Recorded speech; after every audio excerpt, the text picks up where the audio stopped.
নমস্কাৰ মই কুমুদ দাস এই বিশেষ অনুষ্ঠানলৈ আপোনালোকক স্বাগতম জনাইছো বিগত 4 বছৰে ৰাফালৰ চৰ্চা আম্বালা এয়াৰবেছত উপস্থিত হৈছে ৰাফালৰ দেশ আজি গৌৰৱত উঠলি উঠিছে শত্ৰুপক্ষ হুঁচিয়াৰ দেশৰ প্ৰতিৰক্ষাৰ ইতিহাসত সংযোজিত হ'ল ব্ৰহ্মাস্ত্ৰ ৰাফাল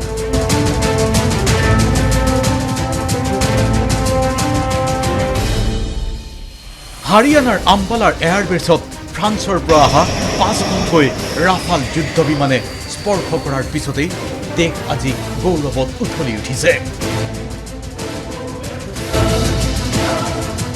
দেশে ক্ৰয় কৰা 5খনকৈ ৰাফাল যুদ্ধ বিমান এতিয়া দেশৰ মাটিত ভাৰতীয় বায়ুসেনাৰ গ্ৰুপ কেপ্টেইন হৰকিৰত সিঙৰ নেতৃত্বত ভাৰতলৈ অনা এই যুদ্ধ বিমানকেইখনকেই বায়ুসেনাৰ মুৰব্বী RKS ভদুৰিয়াই চমজি ল'লে আম্বালাৰ বিমান ঘাটিত ৱাটাৰ চেলুটৰে আদৰণি জনোৱা হ'ল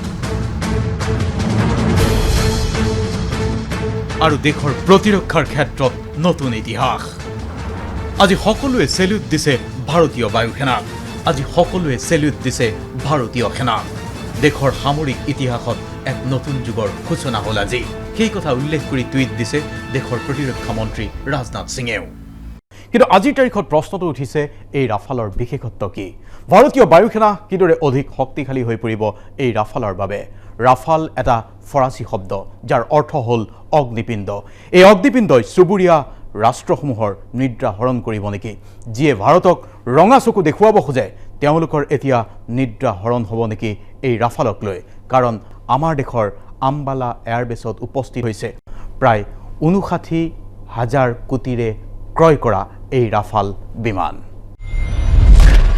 ৰঙাচিন হুঁচিয়াৰ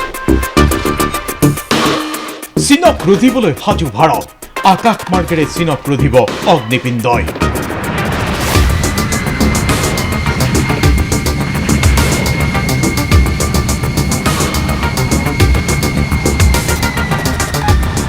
এসপ্তাহৰ ভিতৰত চীন সীমান্তত নতুন প্ৰহৰী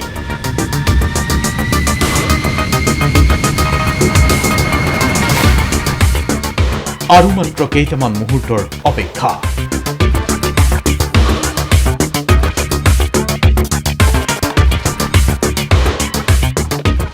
যাৰ লক্ষ্য অব্যৰ্থ যাক ভেদিবলৈ শত্ৰুপক্ষই 10 বাৰ ভাবিব লাগিব এই অস্ত্ৰ পিছে এলাপেচা নহয় আকাশ মাৰ্গেৰে চলাফেৰা কৰিব এই অস্ত্ৰই এই অস্ত্ৰৰ নাম হৈছে ৰাফাল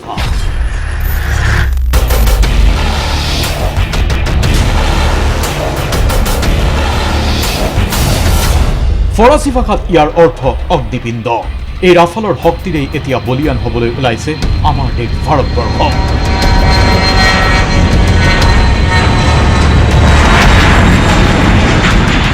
বুধবাৰৰ পৰা দেশৰ প্ৰতিৰক্ষাত সংযোজিত হ'ব ৰাফাল বিমানৰ এই দৃশ্য সোমবাৰৰ পুৱাৰ ফ্ৰান্সৰ ইষ্ট্ৰেগা বায়ুসেনা ছাউনীৰ ইয়াৰ পৰাই ভাৰত অভিমুখে উৰা মাৰিছে এখনকৈ 5খন ৰাফাল যুদ্ধ বিমানে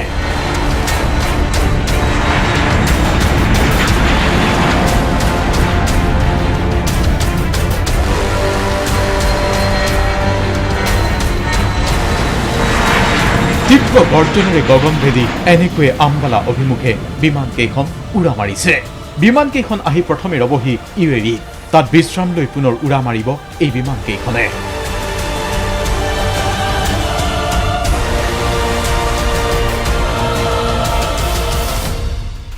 আৰু দেশৰ মাটিত বুধবাৰে উপস্থিত হ'বহি পোনে পোনে আম্বালাত থকা 7 স্কোৱাড্ৰন গল্ডেন এয়াৰবেছত বিমানকেইখনে অৱতৰণ কৰিব পিছে এই 5খন ৰাফাল যুদ্ধ বিমান অকলে অহা নাই এই 5খন বিমানক নিৰাপত্তা দিবলৈ লগত আহিছে ফৰাচী বায়ুসেনাৰ বিমান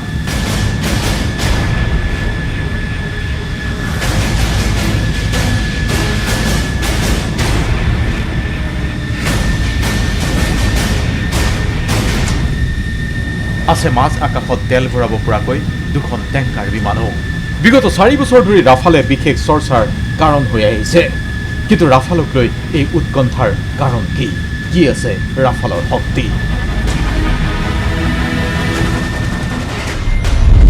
ৰাফালে সকলো ধৰণৰ পৰিস্থিতিৰ সন্মুখীন হ'ব পাৰে মাত্ৰ 3 ছেকেণ্ডত ইঞ্জিনৰ সৰ্বাধিক গতিবেগ সলনি কৰিব পাৰে শত্ৰুৰ ৰাডাৰ বিকল কৰি দিব পাৰে মাটি পানী বায়ু যিকোনো স্থানতেই লক্ষ্য অব্যৰ্থভাৱে ভেদিব পাৰে সৰ্বাধিক গতিবেগ 2222.6 কিলোমিটাৰ প্ৰতি ঘণ্টাত। 50,000 ফুট পৰ্যন্ত উচ্চতালৈকে উৰণ ক্ষমতা। একেৰাহে 3,700 কিলোমিটাৰ উৰিব পাৰে ৰাফালে।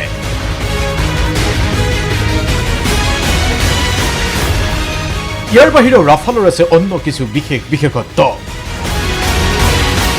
বিমানখনৰ দৈৰ্ঘ্য 15.27 মিটাৰ। মাজ আকাশত ইন্ধন ভৰোৱাৰ ক্ষমতা। সুখই 30 MKIতকৈও অধিক বহন ক্ষমতা। সুখই 8,000 কিলোগ্ৰামলৈ অস্ত্ৰ শস্ত্ৰ কঢ়িয়াব পাৰে। ৰাফালৰ বহন ক্ষমতা 9,500 কিলোগ্ৰাম। বহন কৰিব পাৰে পাৰমাণৱিক ক্ষেপণাস্ত্ৰ, পেলাব পাৰে অত্যাধুনিক মাইকা ক্ষেপণাস্ত্ৰ।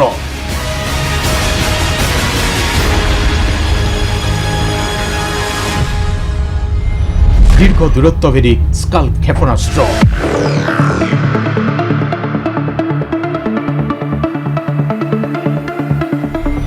জাহাজ পিটিব পৰা AM-39 এক্সোচেট সংলগ্ন আছে ৰাফালত। নেক্সটৰ 30M79130 টোপো বহন কৰিব পাৰে। এই টোপৰ আছে প্ৰতি মিনিটত 2500 ৰাউণ্ড গুলী হোৱাৰ শক্তি।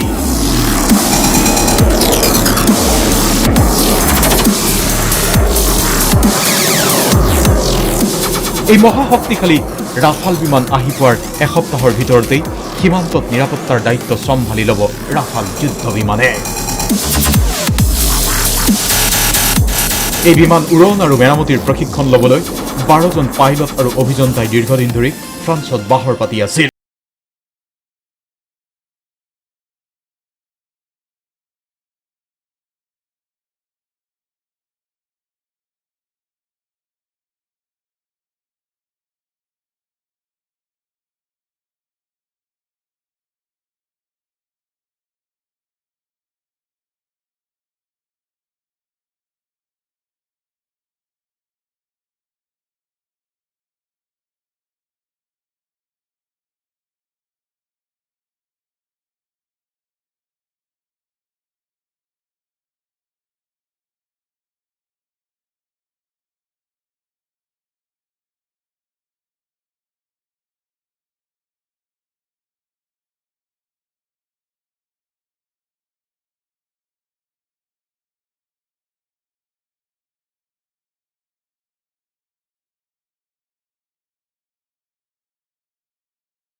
(8 মিটাৰ) J-20 13.5 মিটাৰ।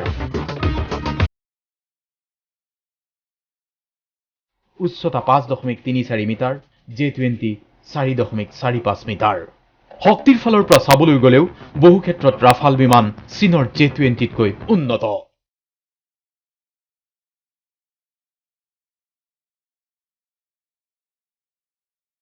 হয়তো এসপ্তাহ অথবা 10 দিনৰ ভিতৰতেই দেশৰ প্ৰতিৰক্ষাৰ দায়িত্ব চম্ভালি ল'ব ৰাফাল যুদ্ধ বিমানে।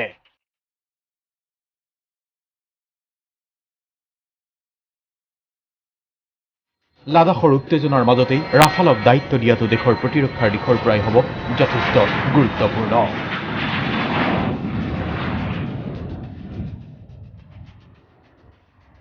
দেশে দেখুৱাব সীমান্ততো পৰাক্ৰম। Bureau report, DY 365।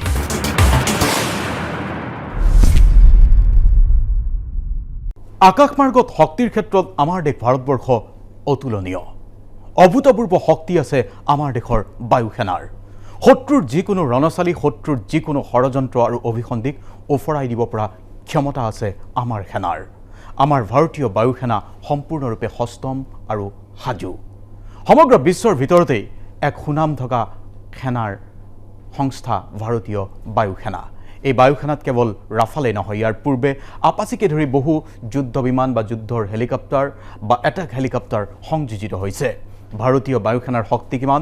চুবুৰীয়া চীনৰ সৈতে সততে চৰ্চিত হয় ভাৰতৰ সম্পৰ্ক লৈ। সৌসিদিনা লাডাখত যি আগ্ৰাসী ভূমিকা চীনৰ, তাৰ পিছতো প্ৰশ্ন উঠিছে যে ভাৰত ৰাষ্ট্ৰ কিদৰে আক্ৰমণৰ প্ৰত্যুত্তৰ দিবলৈ সাজু। ভাৰতৰ শক্তি চীনৰ তুলনাত কিমান? আকাশমাৰ্গত আমাৰ শক্তি কিমান? সেই কথা চীনেও জানি থোৱা ভাল আজিৰ তাৰিখত। বায়ু শক্তি কোন ওপৰত, চীন নে ভাৰত? কাৰ শক্তি কিমান।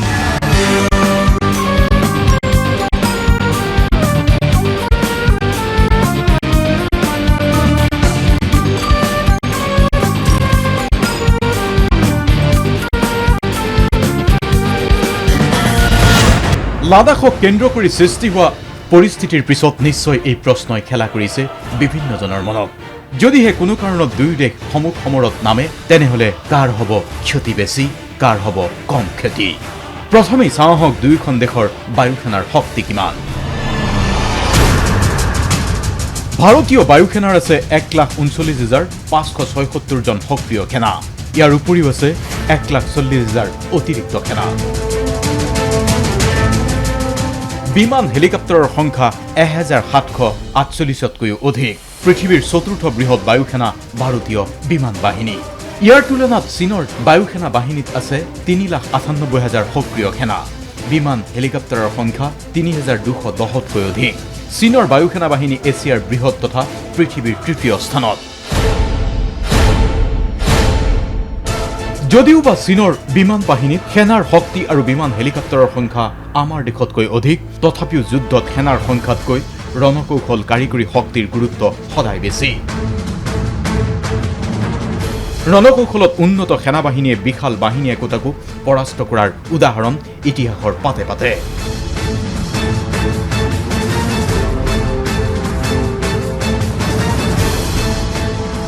আৰু সেইবাবে ভাৰতীয় বায়ুসেনাই ভয় নকৰে চীনৰ বিমান বাহিনী।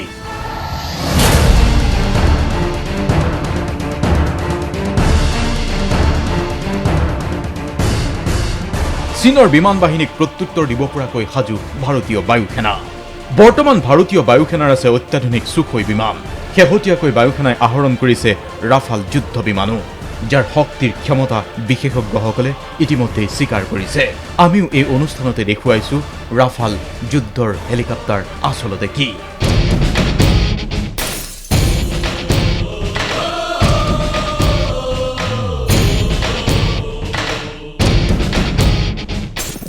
ৰাফালৰ উপৰিও ভাৰতীয় বায়ুসেনাৰ হাতত এতিয়া আছে মাৰাত্মক আপাচি হেলিকপ্টাৰ, যি অতি নিখুঁতভাৱে আঘাত দিব পাৰে লক্ষ্যত।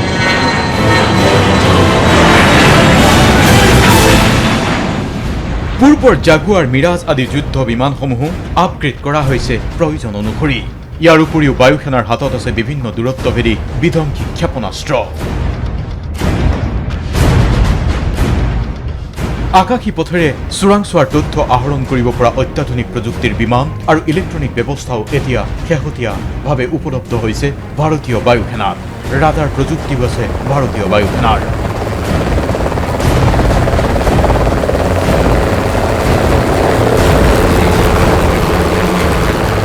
ভাৰতৰ এই বায়ুশক্তিৰ বিপৰীতে চীনৰ বায়ুসেনাৰ প্ৰায়বোৰ বিমানেই মূলতঃ অনুজ্ঞাপত্ৰলৈ ৰাছিয়ান বিমানৰ পৰা দেশতেই নিৰ্মাণ কৰা বিমান।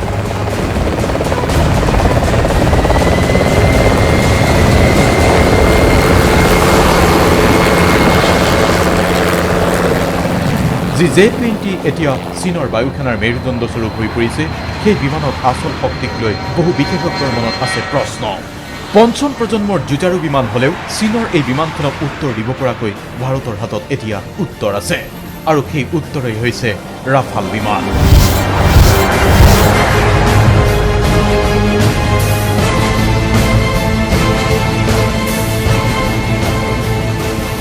দুই দেশৰ বায়ুশক্তিৰ তুলনাত এতিয়া উল্লেখ কৰোঁ আন এক গুৰুত্বপূৰ্ণ বিষয়। সেয়া হৈছে ভাৰতীয় বায়ুসেনাৰ ঘাটিসমূহৰ ভৌগোলিক অৱস্থান। চীনৰ তুলনাত ভাৰতীয় বায়ুসেনাৰ এই ক্ষেত্ৰত আছে অতি সুবিধাজনক অৱস্থা।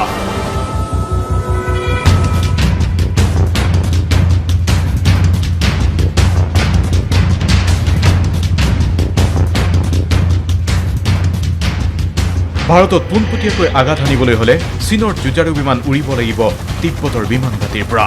কিন্তু এই ক্ষেত্ৰত আছে অন্য এক প্ৰাকৃতিক তথা কাৰিকৰী অসুবিধা। তিব্বতৰ বিমান ঘাটিবোৰ আছে 4,000 মিটাৰ বা ততোধিক উচ্চতাত। এনে উচ্চতাত বায়ু যিহেতু পাতল, গতিকে J-20 হওক অথবা অন্য চীনা যুঁজাৰু বিমান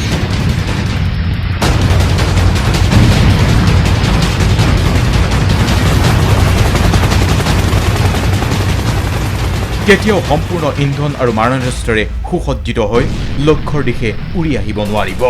এনে বিমান ভাৰতৰ ৰাডাৰত ধৰা পৰাৰ লগে লগেই কিন্তু পূৰ্ণ শক্তিৰে আক্ৰমণ কৰিব পাৰিব ভাৰতীয় বায়ুসেনাৰ বিমানে, কাৰণ ভাৰতৰ প্ৰায়বোৰ বায়ুসেনাৰ ঘাটিয়ে কম উচ্চতাত অৱস্থিত।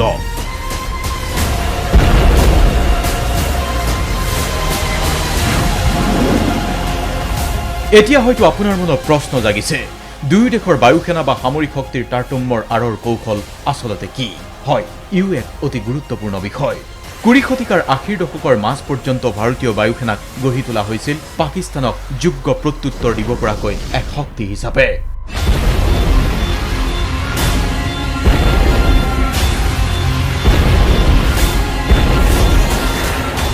কাৰণ পশ্চিম সীমান্তত পাকিস্তানেই ভাৰতৰ প্ৰধান শত্ৰু আছিল। পিছে পূৰ্বত যুদ্ধসমূহৰ কথা বাদেই সৌসিদিনা চাৰ্জিকেল ষ্ট্ৰাইকেই প্ৰমাণ কৰিলে পাকিস্তানৰ বায়ুশক্তি আচলতে কিমান দুৰ্বল।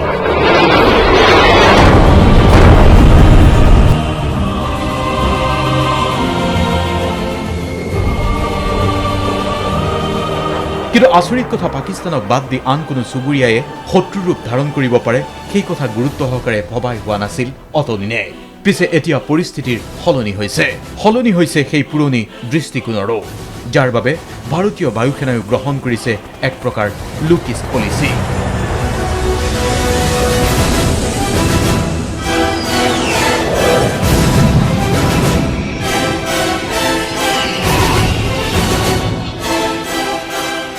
ক্ৰমাৎ সুপ্ৰতিষ্ঠিত কৰা হৈছে পূৰ্বোত্তৰৰ বায়ুসেনা ঘাটিসমূহ। সেয়া যিয়েই নহওক, ভাৰতীয় বায়ুসেনা সমুখ সমৰত লিপ্ত হ'ব পৰাকৈ সম্পূৰ্ণৰূপে সাজু। পাকিস্তানক যিদৰে যোগ্য প্ৰত্যুত্তৰ দিব পাৰে, সেইদৰে প্ৰত্যুত্তৰ দিব পাৰে চীনকো।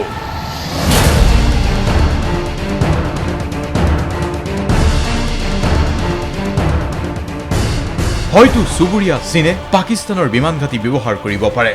এই ক্ষেত্ৰতো প্ৰত্যুত্তৰ দিব পৰাকৈ সক্ষমতা আছে ভাৰতীয় বায়ুসেনাৰ পশ্চিম কামাণ্ডৰ।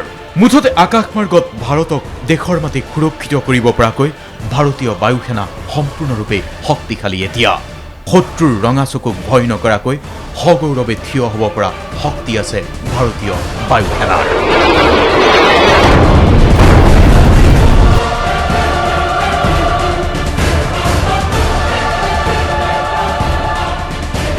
Report DY365। আমাৰ শক্তিৰ ক্ষেত্ৰত কোনো প্ৰশ্নৰ অৱকাশ নাই। আমাৰ ভাৰতীয় বায়ুসেনা প্ৰতিজন জোৱান, প্ৰতিজন পাইলট সম্পূৰ্ণৰূপে সষ্টম আৰু সাজু। শত্ৰুৰ যিকোনো অভিসন্ধিক উফৰাব পৰাকৈ আমাৰ দেশৰ সেনা প্ৰতি মুহূৰ্তত সাজু হৈ থাকে।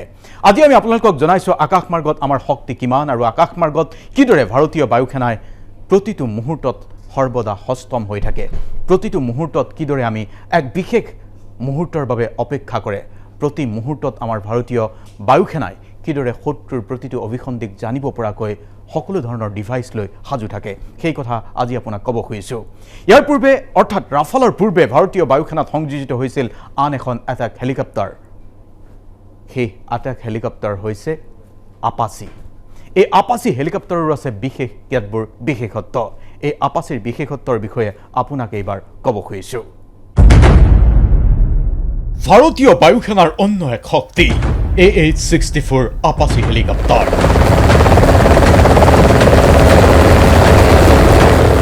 আপাচি হেলিকপ্টাৰৰ শক্তি অতুলনীয়। পাকিস্তানত প্ৰৱেশ কৰি চাৰ্জিকেল ষ্ট্ৰাইক কৰিব পৰা শক্তি আপাচি। এই হেলিকপ্টাৰখনৰ ডিজাইনিং কৰা হৈছে চাৰ্জিকেল ষ্ট্ৰাইক কৰিব পৰাকৈ। আহক আজি আপোনাক জনাওঁ আপাচি হেলিকপ্টাৰৰ শক্তি কিমান।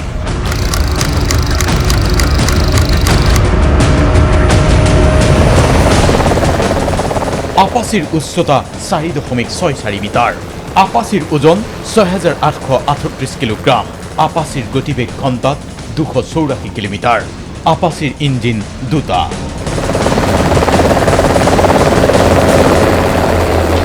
শত্ৰুৰ ঘাটি চিনাক্ত কৰিব পৰা লেজাৰ এই আপাচিত আছে। 70 mm ৰকেট কঢ়িয়াব পৰা ক্ষমতা আছে আপাচি হেলিকপ্টাৰৰ।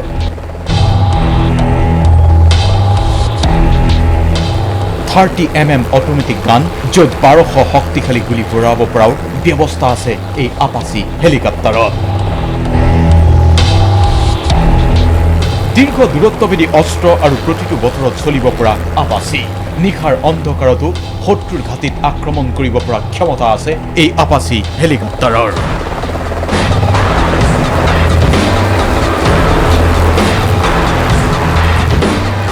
টাৰ্গেট চলমান অৱস্থাতেই থাকক অথবা স্থিৰ অৱস্থাত যিকোনো মুহূৰ্তত আঘাত হানিব পৰাকৈ সাজু হৈ থাকে আপাচি হেলিকপ্টাৰ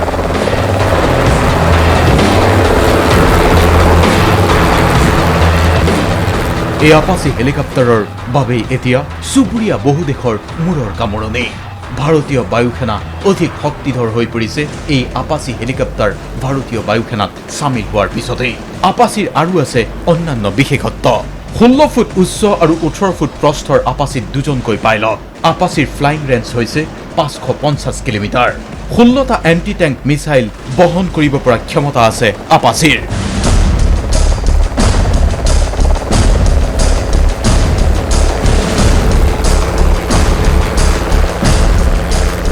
শত্ৰুক আক্ৰমণ কৰি পলাবলৈ সক্ষমতা পোৱাকৈ তীব্ৰ গতিবেগ আছে আপাচিৰ 30 mmৰ 1200 গুলী এবাৰত ধৰাব পাৰি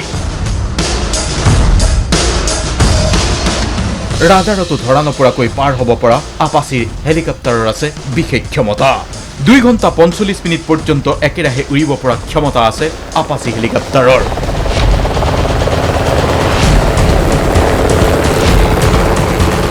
আমেৰিকান কোম্পানী বয়িঙে ভাৰতীয় বায়ুসেনাৰ বাবে বিশেষভাৱে ডিজাইন কৰিছিল এই আপাচি হেলিকপ্টাৰৰ মডেলৰ টাৰ্গেট মিছ হোৱাৰ সম্ভাৱনা কম বাবেই অস্ত্ৰৰ অপব্যৱহাৰো নহয় আপাচি হেলিকপ্টাৰত আপাচি চলাবলৈ পাইলটক দিয়া হয় বিশেষভাৱে প্ৰশিক্ষণ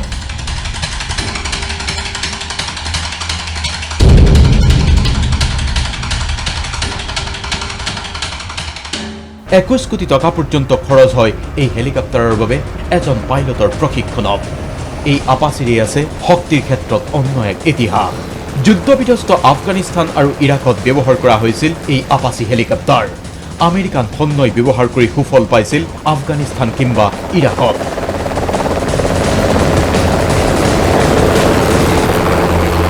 ৰিপোৰ্ট DY365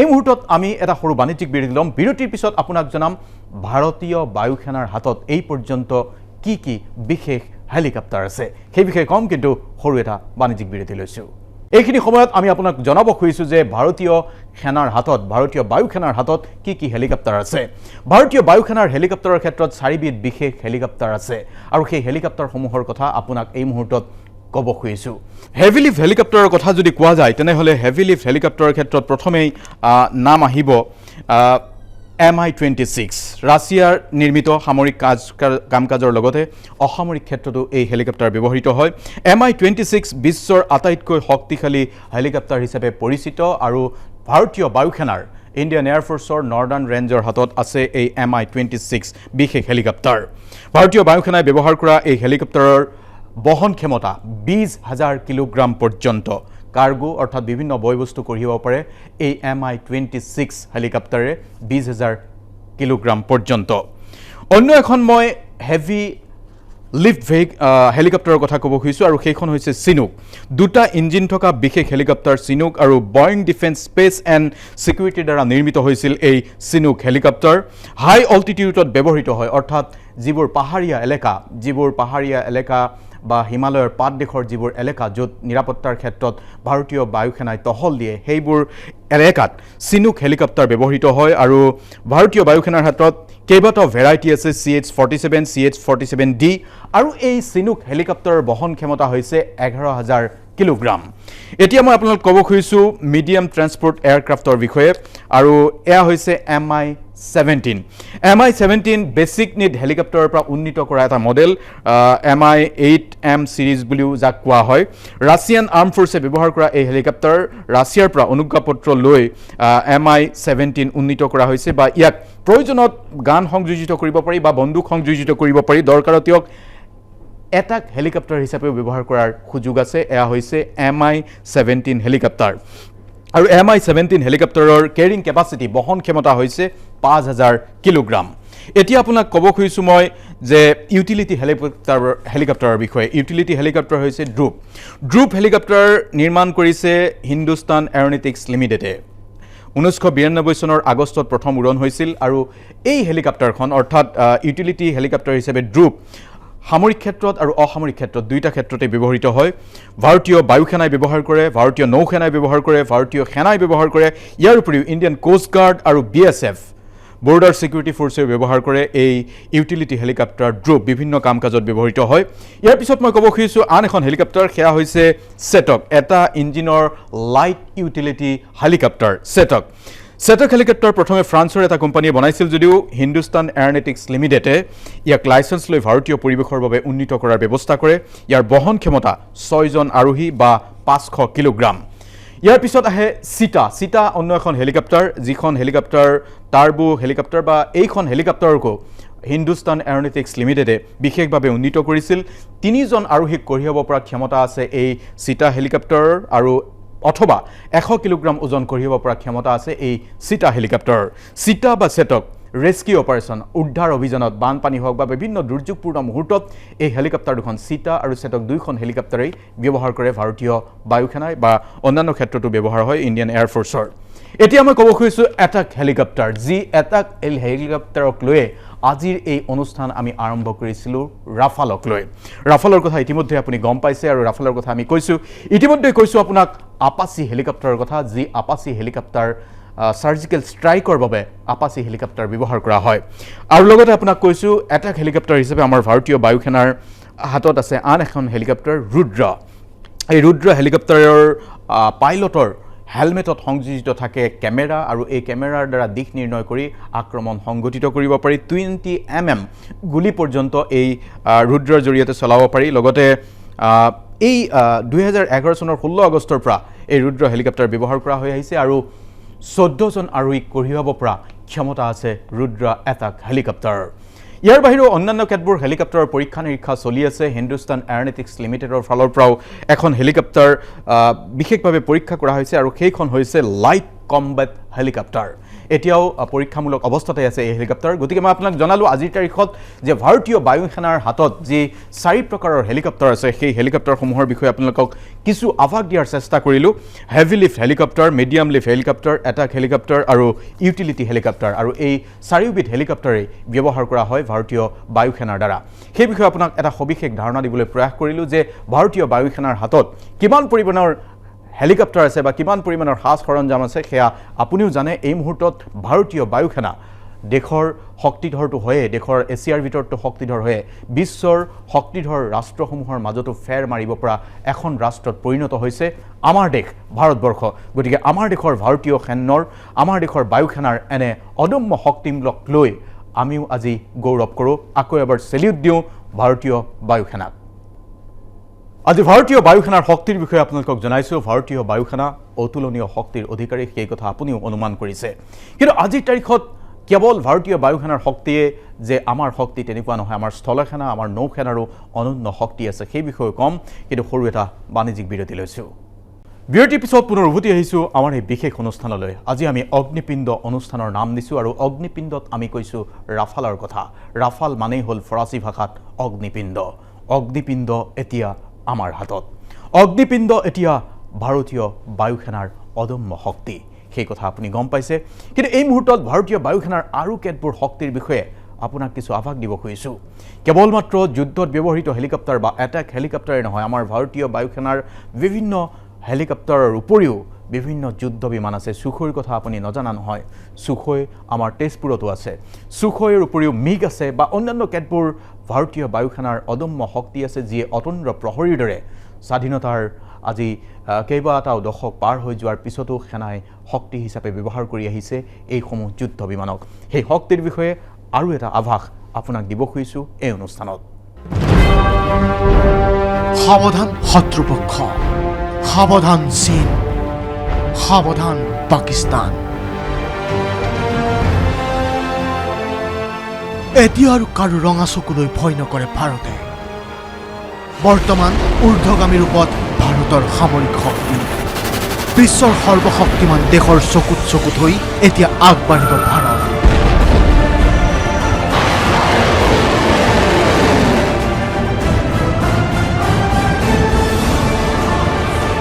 সীমান্তৰ সুৰক্ষাৰ প্ৰতিখোজত সষ্টম হৈ আছে ভাৰতীয় বায়ুসেনা। বিশ্বৰ ভিতৰতে চতুৰ্থ শ্ৰেষ্ঠ বায়ুসেনাৰ কৃতিত্ব আছে ভাৰতবৰ্ষৰ। আমেৰিকা, ৰাছিয়া, চীনৰ পিছত যদিও ভাৰতবৰ্ষৰ বায়ুশক্তি, তথাপিও অত্যন্ত পৰাক্ৰমী তথা দৃঢ় মনোবল ভাৰতীয় সেনাৰ।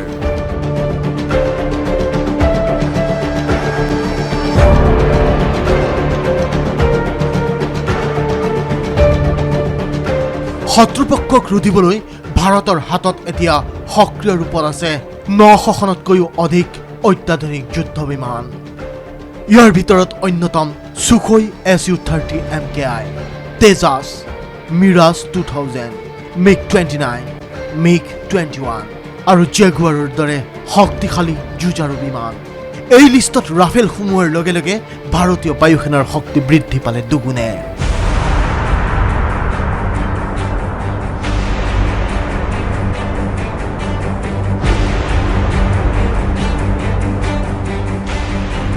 নাম সুখোই Su-30 MKI। ৰাছিয়াত নিৰ্মিত সুখোই Su-30 MKI ভাৰতীয় বায়ুসেনাৰ অন্যতম শক্তিশালী এয়াৰক্ৰাফ্ট।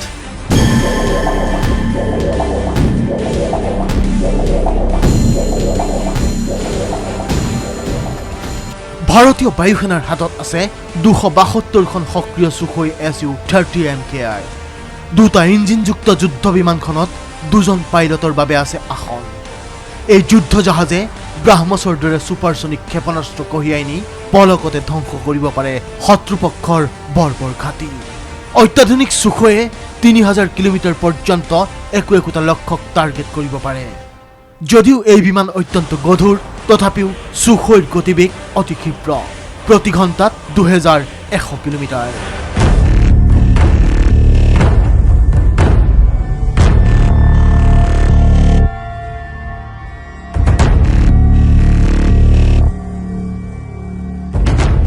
নাম তেজাছ। 2016 বৰ্ষত ভাৰতীয় বায়ুসেনাত অন্তৰ্ভুক্ত হৈছিল LCA তেজাছ। MiG-21 বিচনৰ ঠাই ল'বলৈ তেজাছক অন্তৰ্ভুক্ত কৰা হৈছিল। ভাৰতীয় বায়ুসেনাত বৰ্তমান 20খন তেজাছ সক্ৰিয় ৰূপত আছে আৰু 40খন তেজাছ যুদ্ধ বিমান অতি সোনকালেই অন্তৰ্ভুক্ত হ'ব ভাৰতীয় বায়ুসেনাত।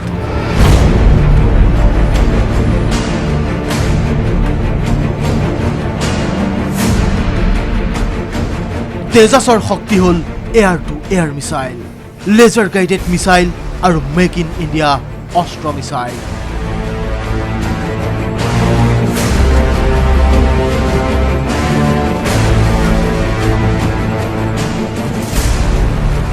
নাম মিৰাজ 2000। মিৰাজৰ কাৰনামাৰ কথা আপোনাৰ নিশ্চয় অৱগত। 2019 চনৰ 26 ফেব্ৰুৱাৰীত পাকিস্তানৰ জেইছ-ই মহম্মদৰ ঘাটিত ভাৰতৰ যি এয়াৰ ষ্ট্ৰাইক আছিল, সেই প্ৰতিশোধৰ মুখ্য ভূমিকা লৈছিল মিৰাজ 2000-এ।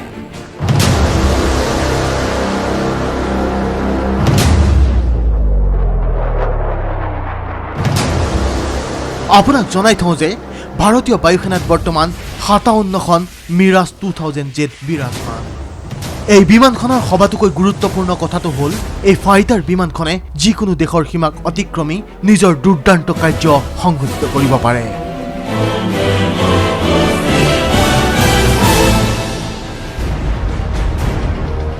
অতি নিপুণতাৰে সঠিক লক্ষ্যত মুখ্যম আঘাত সানিব পাৰে। মিৰাজ 2000 মাল্টি-ৰোল, ছিংগল ইঞ্জিন তথা ছিংগল চিটাৰৰ যুদ্ধ বিমান। ইয়াৰ ক্ষিপ্ৰতা প্ৰতি ঘণ্টাত 2495 কিলোমিটাৰ।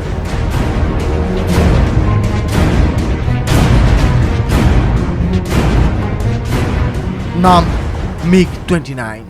ছিংগল চিটাৰ MiG-29 দুটা ইঞ্জিনযুক্ত।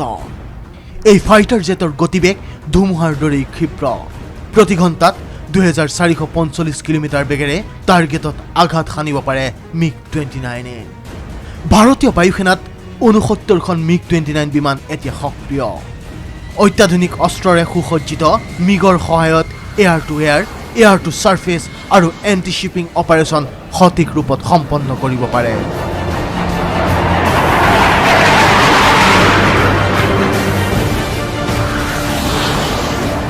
MI-35 ভাৰতৰ অগ্নিপিণ্ড বিনাশৰ যেন অন্য নাম এই MI-35 MI-17V5 ৰকেট বন্দুক বাৰুদৰে সুসজ্জিত এই বিমানে বায়ুৰ পৰা ভূখণ্ডৰ নিচেই কাষলৈ আহি প্ৰতিপক্ষক পলকতে সানিব পাৰে মুখ্যম আঘাত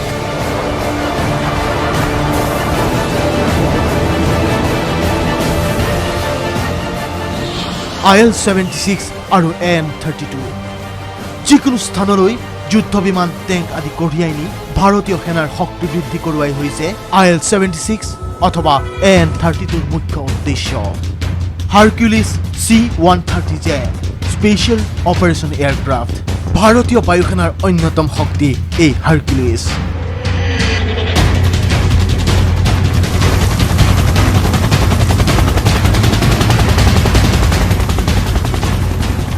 কেৱল সেয়াই নহয় ইয়াৰ উপৰিও ভাৰতীয় বায়ুসেনাৰ হাতত আছে MiG-21 জেগুৱাৰৰ দৰে বিধ্বংসী যুঁজাৰু বিমান যাৰ এটা টাৰ্গেটত শত্ৰুপক্ষৰ ঘাটি নিমিষতে মষিমূৰ হ'ব পাৰে এয়া 21 শতিকাৰ ভাৰত শক্তিশালী ভাৰত সময়ৰ খোজত খোজ মিলাই আগুৱাই যোৱাৰ ভাৰত আৰু এই দেশৰে সুৰক্ষাৰ দায়িত্বত নিয়োজিত সকলোৱে এতিয়া দৃঢ় আৰু সংকল্পবদ্ধ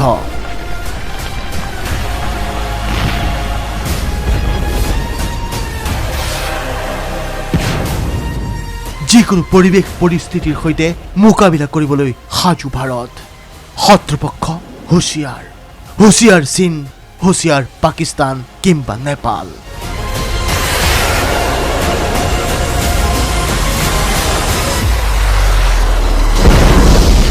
এই অনুষ্ঠানত এটা আভাস দিয়াৰ চেষ্টা চলালো শত্ৰু যিমানেই শক্তিশালী নহওক শত্ৰু যিমানেই ষড়যন্ত্ৰ নকৰক ভাৰতীয় বায়ুসেনা ভাৰতীয় সেনা ভাৰতীয় নৌসেনা বা ইণ্ডিয়ান কোষ্ট গাৰ্ড বা BSFও CRPFও সম্পূৰ্ণৰূপে সাজু আপোনাক মোক নিৰাপত্তা দিবলৈ ভয় নাখাব চিন্তিত নহ'ব আমাৰ দেশ আজিৰ তাৰিখত এখন শক্তিশালী দেশ সকলো প্ৰকাৰৰ শত্ৰুৰ অভিসন্ধিৰ উত্তৰ দিব পৰাকৈ সাজু আমাৰ দেশৰ সেনা আহক আমাৰ দেশৰ সেনাক লৈ আকৌ এবাৰ গৌৰৱ কৰোঁ আৰু এটা চেলিউট দি বিদায় লওঁ এই অনুষ্ঠানৰ পৰা নমস্কাৰ